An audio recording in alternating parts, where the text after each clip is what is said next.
So I do hope this morning finds you fully alive and that you are as excited as I am about what we have in store for us this morning. I have heard the sentence that compassion is kindness in action. And the two individuals who are presenting for us today represent that to me better than any two individuals I know.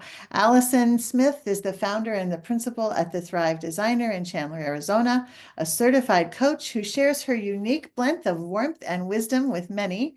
And Richard Szwaja is an organizational development and learning specialist with Bronson Health in Michigan. He's also a photographer, a loving husband, a cherished friend, and a confidant.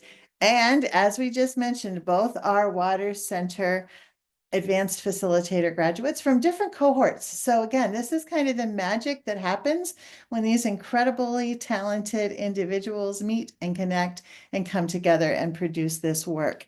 So it has been an incredible and undeserved privilege for me to get to work closely with both of these two. And so I don't want to take one more second away from what they have to share with you today. Thank you. Richard. Thank you, Sherry. And that feels like quite the setup, and I hope we can live up to it.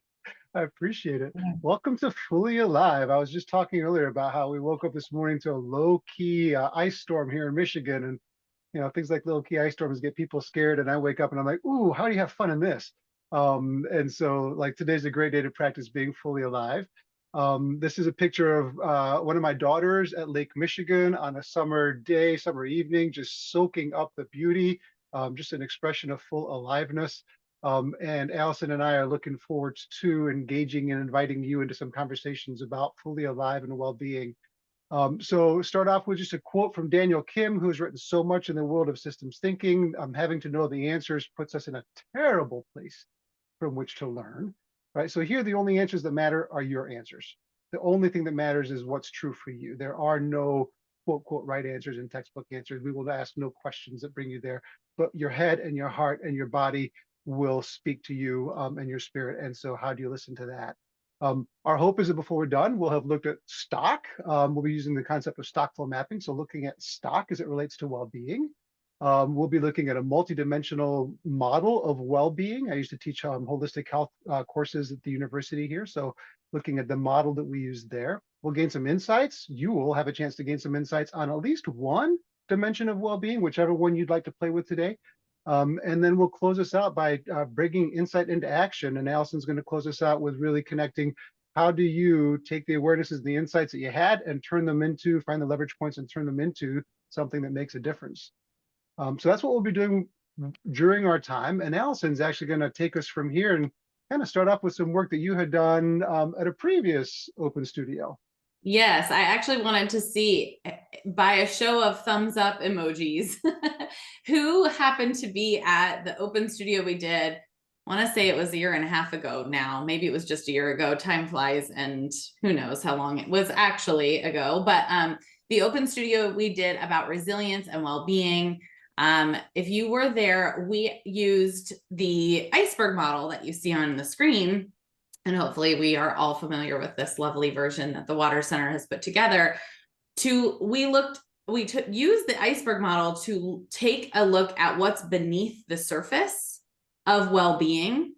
And we also looked beneath the surface of burnout. And so I'm going to advance my slide here. So this was actually our product that we put together as a whole group during Open Studio to look at the patterns of behavior, the structures, and the mental models that lead to burnout first. And then we looked at the desired side, the right-hand side of this iceberg. We looked at, okay, then what would the system need to look like in order to end up, and result in resilience and well-being. And so we already used the iceberg model, and we're going to be building on some of that work today by using the stock flow map. And I wanted to kind of kick this off by acknowledging that sometimes, the iceberg model, sometimes the stock flow model can be kind of intimidating for new systems thinkers. And so I wanted to share that in my experience as a coach and working with people to cultivate their well-being and their resilience, we have actually gotten feedback when Sherry and I got some feedback this summer out loud, and I had heard it kind of behind closed doors one-on-one as well, that looking at our well-being gives us such an opportunity to learn the systems thinking tools as well.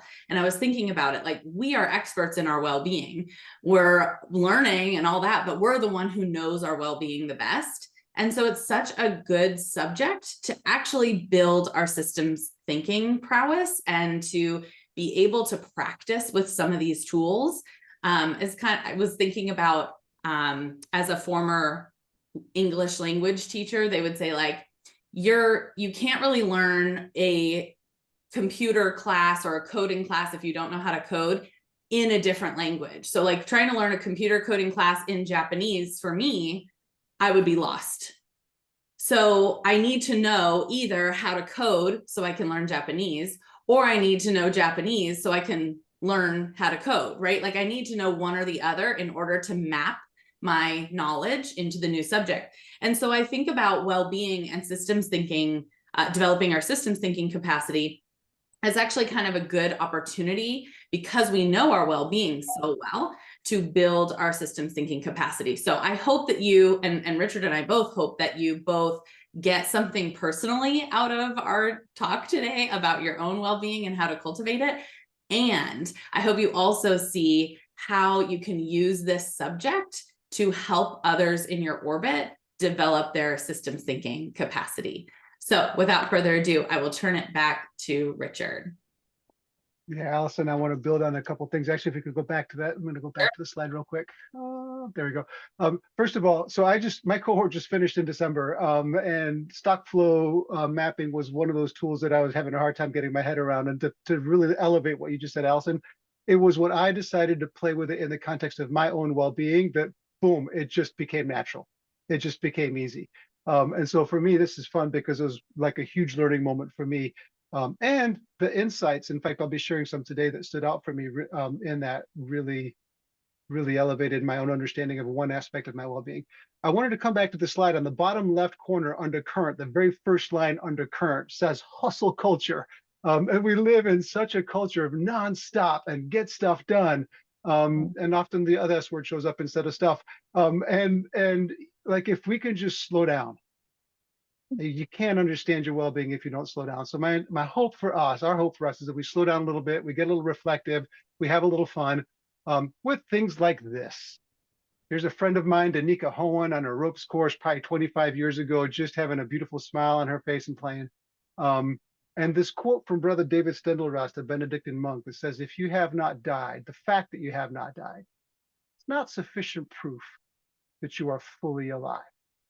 I was going to invite you to noodle on that for just a moment. That you have not died is not sufficient proof that you are fully alive.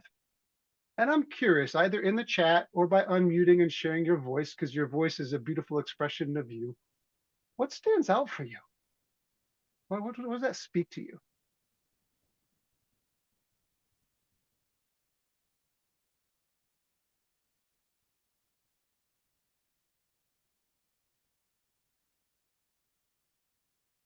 What do you hear in that quote for you?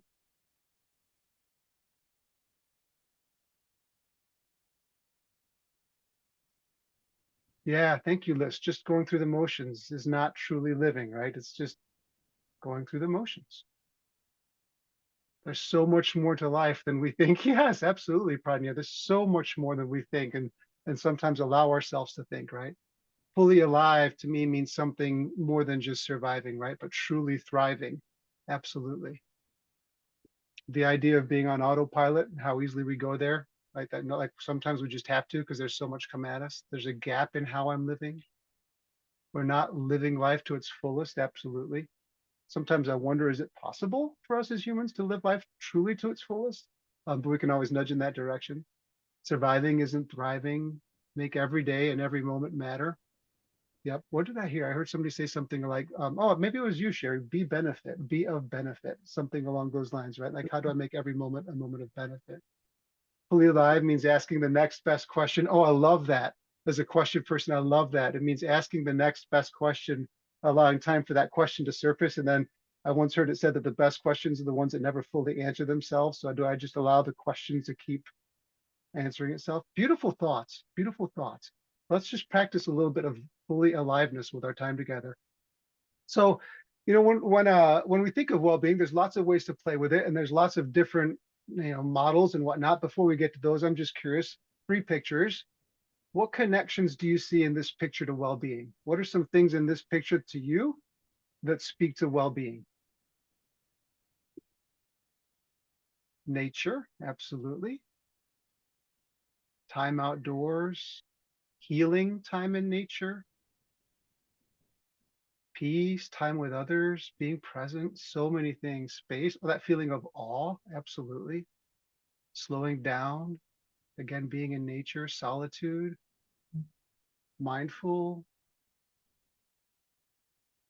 Yeah, so many different connections, pleasure. So that, yeah, good croissant, absolutely. So that breakfast actually is a breakfast that I had when I was in Switzerland a while back. And I love a good croissant, and I love really good apricots. My grandfather and I used to go pick apricots together in Switzerland. And I remember I took that picture thinking like, I can try all I want back in the United States. I will never have a real croissant and apricots like that. And just being able to enjoy and find pleasure in something for a moment when I get to go back, right? Sustenance, movement, and nature. Recognize that we're all connected to nature, absolutely. And then I heard that, and I think also and all connected to each other in some ways, that whole kind of interbeing concept, and none of us truly exists isolated and on our own. So many connections in just 3 pictures. And again, in a culture of movement, sometimes we miss them. Next question that comes up for me, and this is specific to the idea of stock flow mapping, right? So if stock is anything that can accumulate and be measured, what are some stocks that you see in these pictures? And just to nudge us towards the tool we'll be using, if stock is anything that can accumulate and be measured, what are some of the stocks that you see in this picture or in these pictures?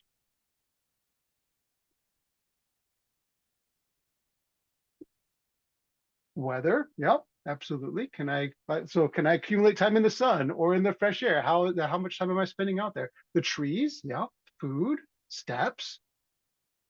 How many of you have step counters and you measure your steps, right? And or how many of us just step and don't worry about it and enjoy it, right? Yep, absolutely. Again, the food, time, time in nature, time in solitude, time in reflection, sky, the clean air, not just air, but clean air. Mood, yep. Where's my mental energy, my emotional energy at? Absolutely. My blood pressure, it would be interesting to measure blood pressure before and after, kind of being there by the lake and soaking in some of the sound of those little waves lapping up on the beach. Oxytocin, absolutely. So many little stock connections, right? And I also need to put in there connection, right? Level of connection with self and with others, right? And again, for me, when I started thinking about stock this way, all of a sudden stock and stock flow mapping made sense. And so I invite you to keep that going as we're going through today. I want to talk briefly about, oh, I love it, tea in a cup, absolutely. I want to talk briefly about the model of holistic wellness that I have used in the past. It's an 8-dimension model, and I didn't even think about it, except that when I shared this, in fact, Alison saw this first when I was presenting for our cohort. I think it was Alison that you said, hey, that looks like a perfect connecting circle. And I hadn't even made that connection, right?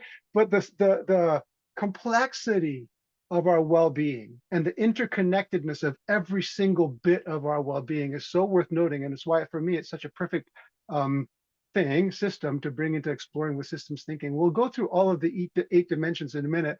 In this picture, what I would draw your attention to is the fact that every single one of them impacts every other single one of them.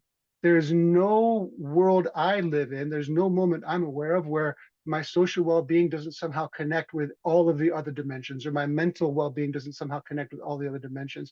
And that's important to note for a few reasons that we'll play with later.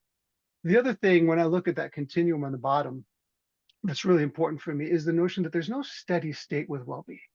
I don't get there. I'm always in flux, somewhere between death and disease and dis-ease on the one hand, or optimal well-being on the other hand.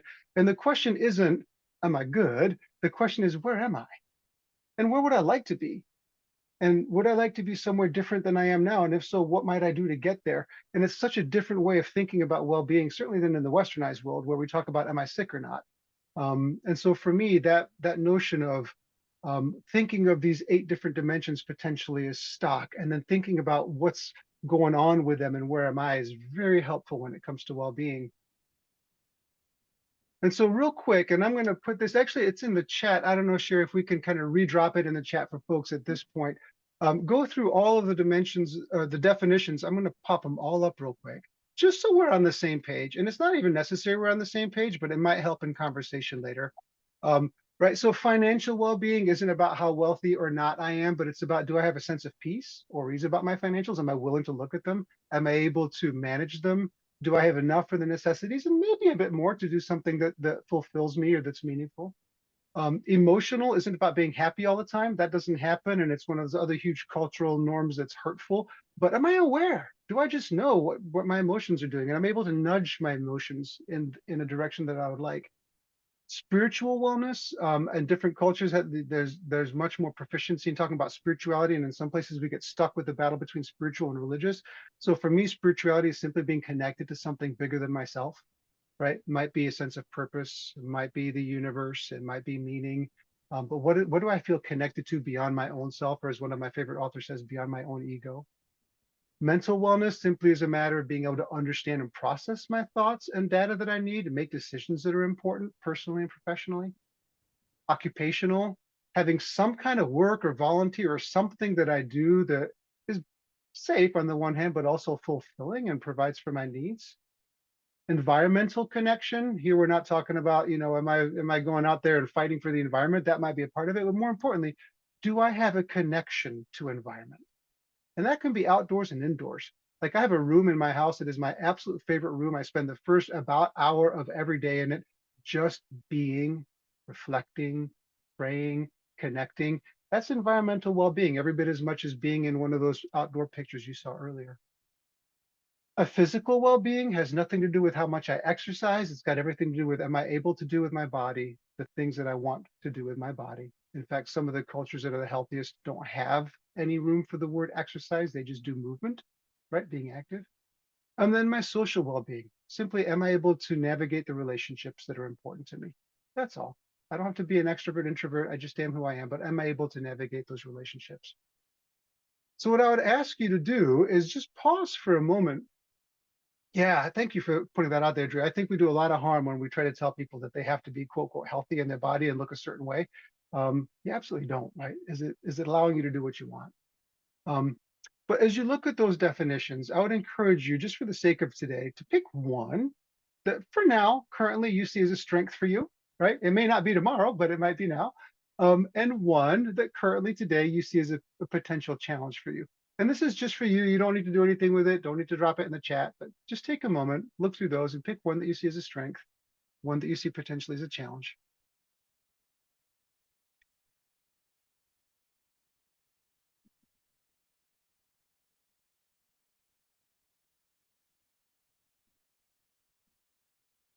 I'm going to pick, this is just to kind of share and model, I suppose. For me, when I think of a potential challenge, I'm going to pick emotional today because I'm nervous. I am super nervous presenting in front of a bunch of amazing humans. And I know when I get nervous, my emotions go all over the place. And in fact, when I'm done, I'm probably going to crumple in a chair and feel like taking a nap. And like the gift for me in that space is that spiritual connection of something that's more important to me, which profoundly is helping all humans be as well as we can be, will kind of carry me through the emotional nuttiness in my mind right now of being here. But just knowing that allows me to be fully present here and not have to pretend to be something else. I'm reading Elizabeth report. I'll have to use this reflective exercise in one of my courses with pre-service teachers. You are welcome to use it, and you do not need to credit me if you don't borrowing brilliance is language that we use on our team here all the time.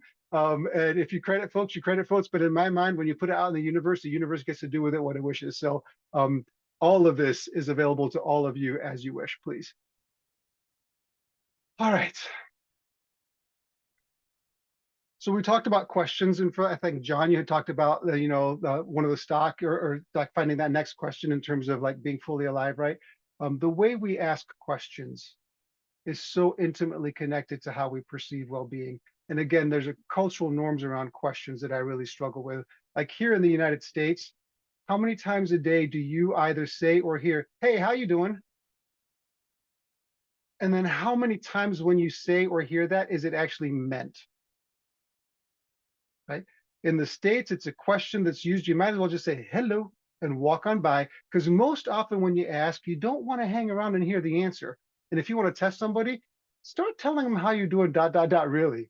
You know, hey, Richard, how you doing? You know what? Honestly, I'm really anxious because I'm be doing this webinar a little bit later on today. And I got 3 meetings before that. And oh, we had a bit of an ice storm this morning. And like people have tuned out already, right? And so we answer with, I'm good. How are you?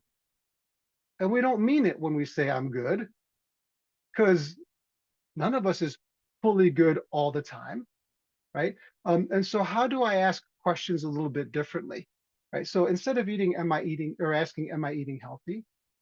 Like, what's my relationship with food? That could mean a whole bunch of things right there. You could stop right there, but I could take that a little further. And how is that relationship with food and nutrition and eating? How's it affecting my well-being? And is it the way I wish it would? Again, the language of should doesn't show up. It's not the way should it. It's just, is it the way I wish it would? Right? And I have found when I ask the question a little differently and I just allow the answer to show up, I don't chase after an answer, man, the insights that come up are so much more rich. I might ask this question, go to sleep, and wake up tomorrow morning, and out of nowhere, an answer shows up, and that's the answer I needed. And for me, that's the power of a really good question. Another question to consider, right? We often ask about, am I getting enough sleep? How did you sleep last night? This is a picture of my sister-in-law. We were taking a walk around in Washington State, and she just decided, you know what, I'm so tired, I'm going to find a very uncomfortable slab of concrete and just lie down for a while. Right? But what about a question that says, well, I don't know, how am I experiencing sleep? How am I experiencing rest? How am I experiencing restoration, whatever that means for me? And is it what I want right now? How's it working for me? Differently than simply, am I getting enough sleep? And so when we think of all of those different dimensions of well-being, I think the questions we ask can elevate how we understand them. Just want to pause and see if there are any thoughts for you, or if any of you have any questions you'd share with each other that have really resonated when you think of your own well-being.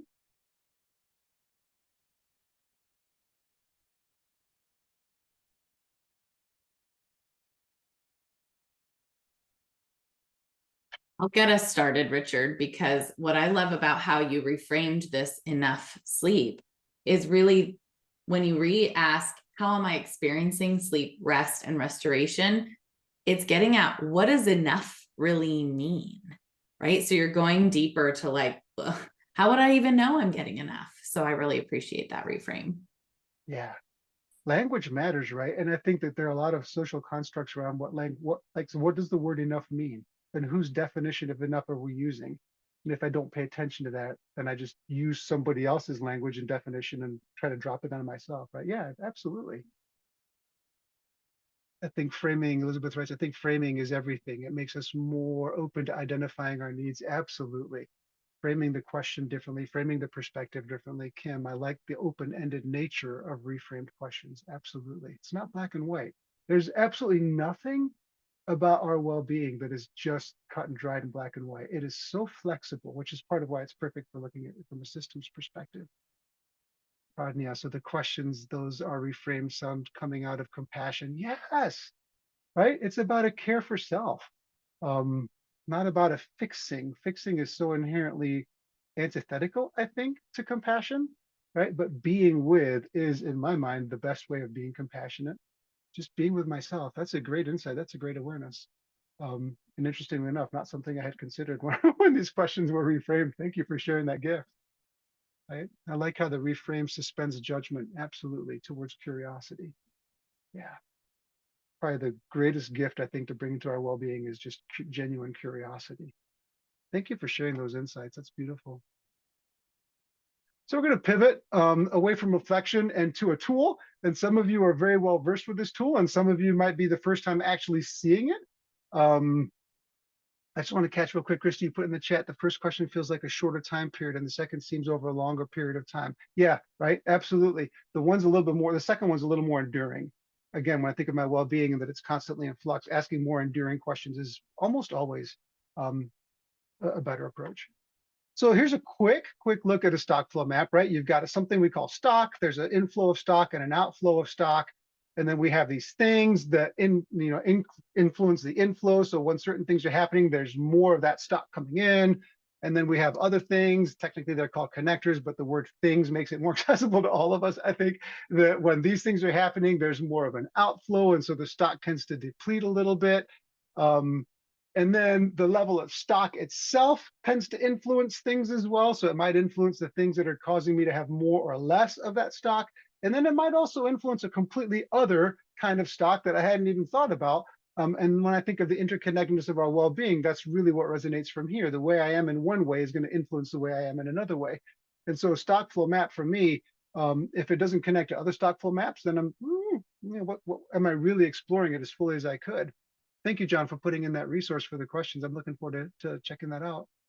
And so I got curious when I was in the cohort, well, what happens if I take my well-being and take one particular dimension and just consider it a stock, something I would never have thought of before being part of this cohort. And so the one that I took was spiritual wellness, because for me, that is personally my most important dimension of well-being, in that when I'm spiritually aware, I become much more aware of all of my other aspects of well-being as well. And I think this one influences my other well-being more than pretty much most any. And so I just started playing with, well, what would it look like if I put this in a stock flow map? And what is it that improves my well-being? And for me, this is what came up. These are the kinds of things, it's not exhaustive. These are the kinds of things that influence the amount of like spiritual connectedness I have, like my sense of purpose and how much time and the quality of prayer or reflection. And do I actually care for others or not, and do things that are nurturing for others? And that curiosity, I think that Drew, you put in the chat earlier, that sense of curiosity and wonder. Am I reading things and connecting with things that I consider spiritual, which would be different for me than for anyone else, but for me they work. And what I found is that to the extent that I did any one of those, it influenced what I did with the others. So you see all those little connections inside that bubble. And then any combination of those also tended to help me feel more spiritually grounded or connected or whole. And so that's what I put in that category of things that influenced on the positive side of the stock. And then I thought about, well, what's going on in my life when I feel spiritually depleted? And what came up for me were these three things. I tend to typically be in a resentful place, like people are taking things from me. That's my number one place to go to resentment. Somebody's taking my time, somebody's taking my peace of mind, somebody's taking my coffee, whatever it is. Or I'm overwhelmed, there's too much going on, or I'm just exhausted. And when I first drew this, I saw those things as directly limiting or taking away from my well-being. But here's for me where it gets kind of fun. When I played with it a little bit more, I realized sometimes it's not direct. Sometimes when I'm resentful, I also say, you know what, forget it. I'm not going to spend time in prayer because you just stole the first half hour I had. So whatever, I'm going to give up the second half hour anyways. And so it's not the resentment that depletes the spiritual well-being. It's what I do with that resentment for me that made the biggest difference. And what I realized is when I'm feeling overwhelmed or fatigued or resentful, is there something I can do in that green circle that ends up addressing that versus trying to directly target it? And for me, that was just a hugely helpful thing. And then I also found that to the extent that my spiritual well-being is more or less whole, so is my mental well-being. And to the extent that that is more or less whole, so is my physical well-being. And in fact, those for me are often a great indicator of where I'm at spiritually. If I find myself having no desire to go out and be active, gosh, what's going on in your spiritual space, Richard? Because usually you're a pretty active guy when you're spiritually well, right? Or if I'm just kind of in a dark place and I'm seeing everything going on in the world as just pure wrong and bad, and I can't see through to other stuff, what's going on in my spiritual space? Because when I'm spiritually well, I can see creatively and I can see beyond just the tough stuff. So that's just an example for me of what it can look like when you play with one dimension of well-being with a stock flow map. And now we're going to invite you to play. And so Sherry, if we could drop the JPEG of the stock flow map in the chat. Yeah, thank you for elevating that, right? Not what I do with the resentment, not the resentment itself, but what I do with it. Absolutely. I think that's true of so many things that go on for us. But so now it's time for you all to play. So we're going to put you out in breakout rooms for about 10-ish minutes, 10 to 15 minutes. And in those breakout rooms, what we're going to ask you to do, by the way, this is a picture of my granddaughter that was taken in her early years. She's 6 years old right now. And she's still every bit as spunky as she is in that picture. Um, but one of the things we're going to ask you to do is, first of all, just pick one dimension of well-being that you want to play with and consider as your stock. There's no right or wrong one. There's just one. In fact, you might pick a one that's not even on that that model we looked at, because there are other ways to look at well-being as well. And then draw some version of a stock flow map. It doesn't have to be technically accurate, but just allows you to see the stock and have a place where you can capture things that increase that stock and things that decrease that stock, and then identify 2 or 3 of those things that increase the stock for you, and maybe even kind of identify how they work with each other. And then identify at least one thing that tends to decrease the level of stock. And I'm going to encourage you to pick more things that increase it than you pick things that decrease it, because it's another one of our cultural norms is we tend to focus on everything that's not right versus on all the beautiful things that are right. So we can do that differently here. And then once you've had a look at that, once you've had a look at what that stock is and what tends to augment it and what tends to decrease it, then the question is, can you identify a second dimension of well-being that you feel is impacted by how all of that plays out? Doesn't have to be perfect, doesn't have to be technical. It can look like however you want. We're going to put you in groups, and in your groups, just start working on it by yourself, but feel free to chat with each other while you are. Feel free to ask questions. If you're in a group and you're thinking, oh, I'm not quite sure I know how to draw a stock flow map, you might find somebody in your group who will have a great idea on how to get you going. Or, gosh, I'm really not sure which dimension to pick. Somebody might ask a beautiful question that'll help you find it. But again, we'll give you about 10 to 12 minutes at this point in those groups. When we come back, we'll take a quick moment to harvest what stood out for you. Remember, there are no right answers. There's just what's true for you. Any questions before we go into breakouts? Allison, anything you would add or encourage? No, that was beautiful. But yeah, it might take a few minutes to get into the exercise and then start talking. So spend whatever time you need with that. Absolutely. All right, Sherry, whenever you're ready, if you would send folks into breakouts, that'd be great. Welcome back as folks are coming back. We still got a couple rooms, I think, that are wrapping up. Boop, boop, boop, boop. Here we go. All right. I just had this funny thought. It's a good thing that humans don't actually happen that way. Like all of a sudden people start popping up in front of you. Like the things that we do in the virtual land, I'm glad they don't happen in physical land. I'm curious, we have a few minutes. And I would love to hear from a few of you. And this would be really great if you'd be willing, if you feel comfortable and or are able to unmute and share your voice in this. Just what are some things that stood out for you in that conversation? Either insights that you had for yourself, or just how was it? Or something you heard that was one of those like, wow, what a gift kind of moments. What could you share with each other that you experienced in your own breakout room?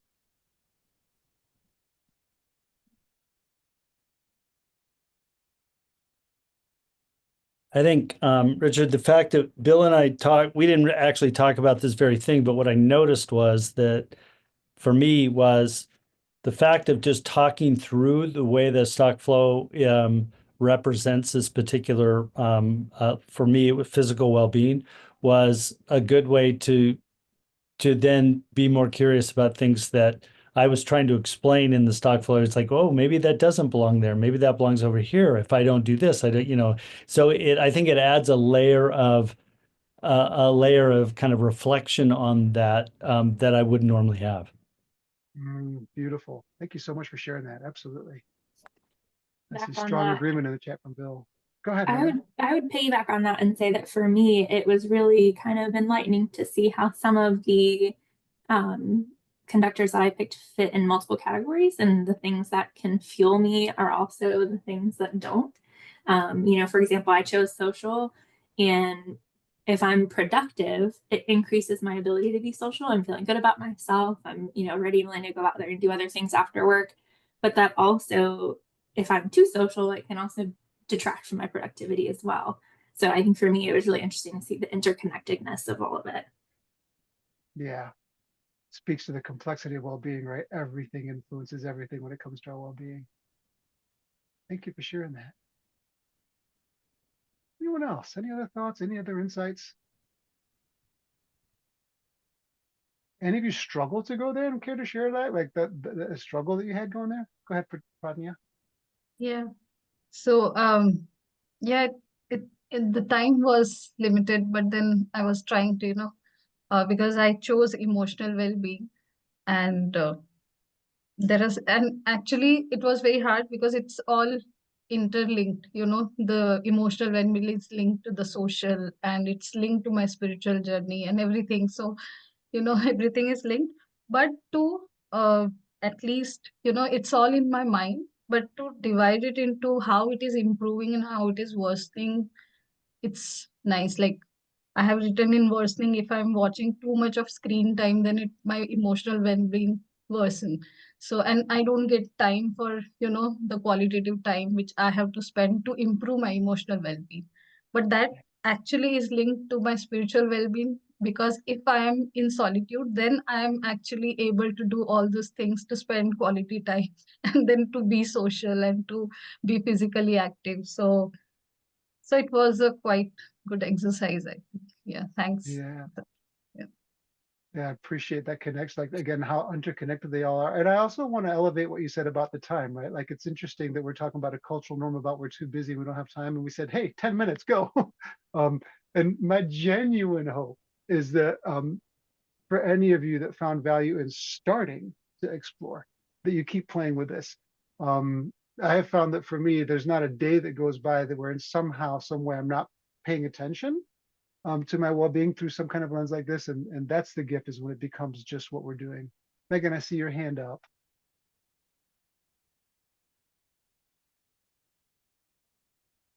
Or is that just a high five?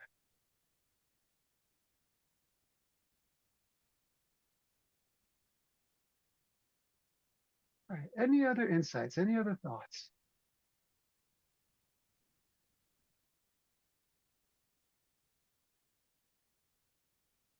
So awareness is great. It's a good start. And sometimes awareness, just for the sake of awareness, I would argue, is a really, really good thing. And right, so there's this kind of hierarchy of being that really resonates for me, that says that we always, that we need to spend more time in being so that that informs our knowing. We need to spend more time in knowing so that that informs our doing.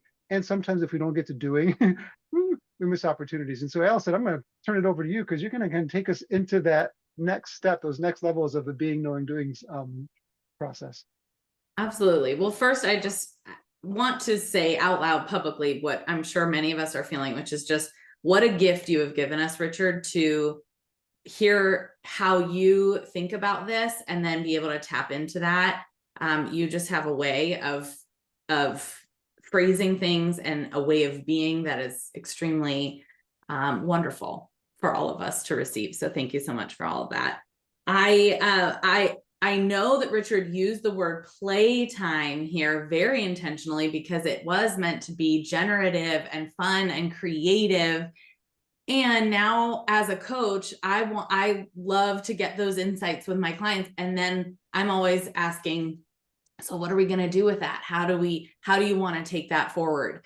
And I want to be sensitive to the way that Richard has put this in context, that it is play. It is creative. It is not a project. We are not our own project. And sometimes we can feel that way. And so as we shift to what we can do about it, I actually want to use the word cultivate. So how can we cultivate? And you think of a gardener, right? Or a farmer cultivating, like we're going to plant some things and we're going to prune some things maybe.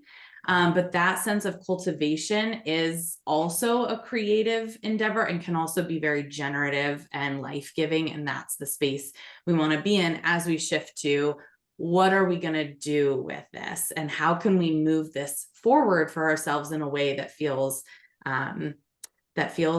additive and constructive in our lives. And I did just want to, and I know John had to leave to go with his students, but I wanted to double click on what he said about using the tool of a stock flow map, because using the tool of a stock flow map naturally inclines us toward finding those actions, finding those things that we can cultivate, those things we can plant, and those things we can prune.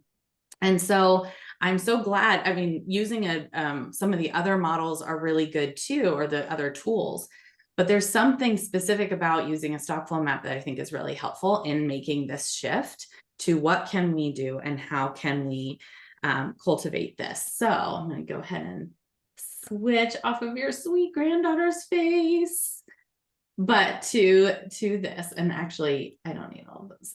So, okay. So I'll just share with you that for me, I started with social, and then I had to break it down even further than that to like community, and what helped me cultivate community that feels, important to me. And so as I was doing that, I was really then mindful of, oh, well, then what do I want to do? Right? What do I want to do with these insights? So what we're doing essentially is using the habit of finding leverage actions. So I want you to look at your stock flow map now that you made. And I want you to start looking for leverage actions. And on the back of the Water Center card about this habit, it asks us some questions and tells us what a leverage action is. And it is finding a small thing that has a bigger impact, or like an outsized impact to the investment that it requires of you, right? So looking for those big return on investment type habits that we can cultivate. So I have some specific questions that apply to what we have been doing. So looking at your model, I want you to take 2 minutes. I want you to reflect on whichever one of these questions or a couple of these questions stick out to you as relevant for your specific stock flow map. So this one's directly from the card. Where might a small positive change have an outsized or long-lasting impact? Secondly, what is a foundational habit of cultivating this element of your well-being that might create a domino effect or a ripple effect? What's one action that would give you the biggest bang for your buck or your biggest return on investment? So looking at that, take a couple of minutes to jot down some notes, maybe even circle some of those leverage actions for you. Jot down some notes about some commitments you want to make to yourself to start working on those leverage actions. So first, reflect and find them in your stock flow map. Go ahead and take a minute or two.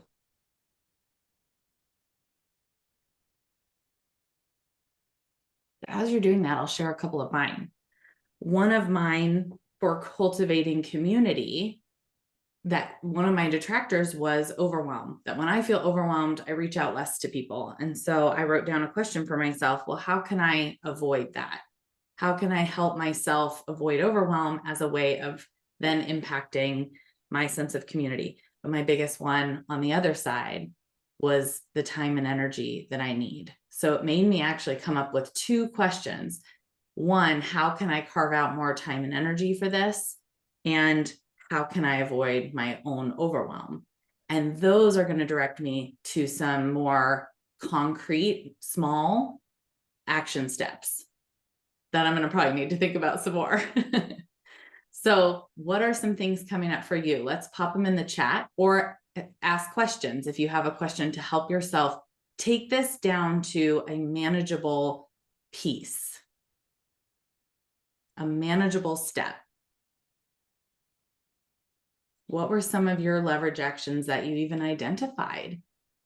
Feel free to come off mute or stick those in the chat.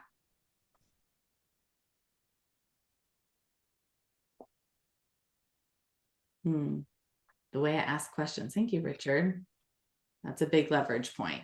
Or how can I ask questions out of curiosity instead of judgment? Okay, keep them coming.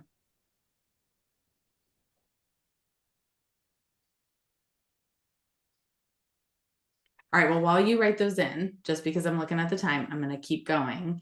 But I still want you to put them in there because I think everyone will benefit from hearing other people's leverage actions. Allison, Megan has her hand up. Oh, yes, Megan, please. Thank you, Tracy. Thanks. So what I was going to say is I've been reading a book this week as I'm camping about adverse childhood experiences. So I did my little map right now about ACEs and the relation with toxic stress and that relationship with academic performance and emotional well-being, and identified the 6 ingredients to help increase emotional well-being: mindfulness, mental health support, exercise, sleep, healthy relationships or secure attachment, and balanced nutrition. Thanks for helping me think this through. Fantastic. I'm sure those 6 things that you just listed were probably on a lot of people's maps as some part of their leverage actions for cultivating their well-being. So thanks for sharing that insight, Megan. It's beautiful.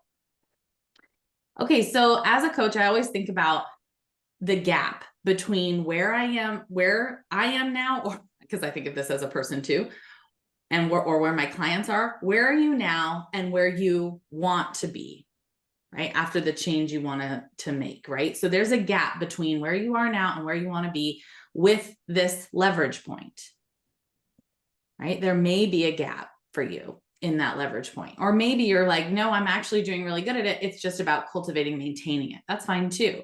But if there is a gap between, like, let's say how much sleep you get, right? And that sleep is something that you want to increase because it is a high leverage action, then where are you now and where do you want to be? And that gap is what we can use to identify and design actions to get you closer to where you want to be.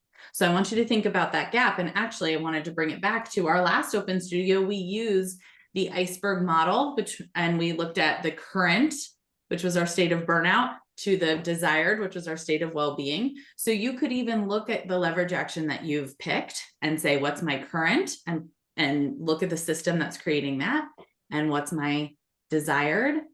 And if you're like, oh, this is a great tool that I could use to take the next step and design some concrete actions to take to continue to cultivate my well-being in this way, then I want to encourage you to download that resource. And another resource that you might use to aid you is the Water Center blog, because we have actually I did a blog in January for Water Center, and they have it posted where that you can grab that download and use the questions in the blog to help you piece out and design an action plan. Because to Richard's point, insight is wonderful, and we want to also continue to cultivate our well-being to support ourselves as human beings. So with that, I want to thank all of you and your wonderful, wonderful insights today. And then I want to hand it back to Sherry. Thank you, Richard. Thank you, Allison. And we do feel just that little bit more fully alive for having taken a moment to reflect and to think. And thank you both so very, very much. There is contact information on there for Richard and Allison, and I know some of you have already indicated a desire to reach out to them. One last word before we leave. March Open Studio, again, the very same day, March 6th, Thursday, March 6th, we will be here again. And our guest will be David Hutchins. He is known as the storytelling leader. He will be sharing about storytelling leadership. You see some of his books right there, Story Dash, the most current. And you won't want to miss it, because again, lots of opportunity to really think about the stories that we can use as leaders, and we're all leaders. We're all leading people and work in ourselves, and it's just going to be a great session. So register for that, and we'll see you back in a month. Thanks for being with us today. Take good care.